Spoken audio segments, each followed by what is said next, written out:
പള്ളിയുടെ മേൽക്കൂരയിൽ നിന്ന് വീണ് യുവ വൈദികന് ഗുരുതര പരിക്ക്.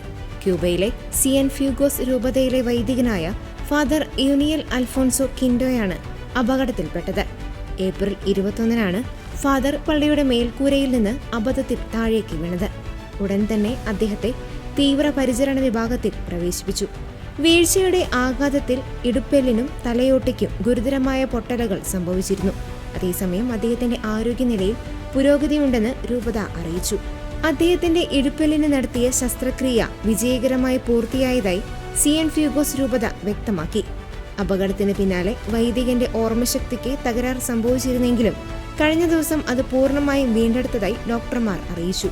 തലയോട്ടിയിലെ ഒടിവുകൾ തലച്ചോറിനെ ബാധിച്ചിട്ടില്ലെന്ന് പരിശോധനകളിൽ വ്യക്തമായിട്ടുണ്ട്. വെള്ളിയാഴ്ച നടന്ന ഇടുപ്പെല്ലിലെ ശസ്ത്രക്രിയ പൂർണ്ണ വിജയമാണെന്ന് രൂപത വികാരി ജനറൽ ഫാദർ മാനുവൽ ഹോമർ ടോബോസോ വ്യക്തമാക്കി. അപകടം നടന്ന ദിവസം മുതൽ വൈദികന് വേഗത്തിലുള്ള സുഖം പ്രാപിക്കലിനായി രൂപതയും വിശ്വാസികളും പ്രാർത്ഥനയിലാണ്. ശസ്ത്രക്രിയയ്ക്ക് ശേഷം അദ്ദേഹം നിലവിൽ തീവ്രപരിചരണ വിഭാഗത്തിൽ ഡോക്ടർമാരുടെ നിരീക്ഷണത്തിലാണ്. ശസ്ത്രക്രിയ വിജയകരമായ സാഹചര്യത്തിൽ ദൈവത്തിന് നന്ദി പറയുന്നതായി വൈദികന്റെ പൂർണ്ണ ആരോഗ്യത്തിനായുള്ള പ്രാർത്ഥനകൾ തുടരണമെന്നും രൂപത വിശ്വാസികളോട് അഭ്യർത്ഥിച്ചു.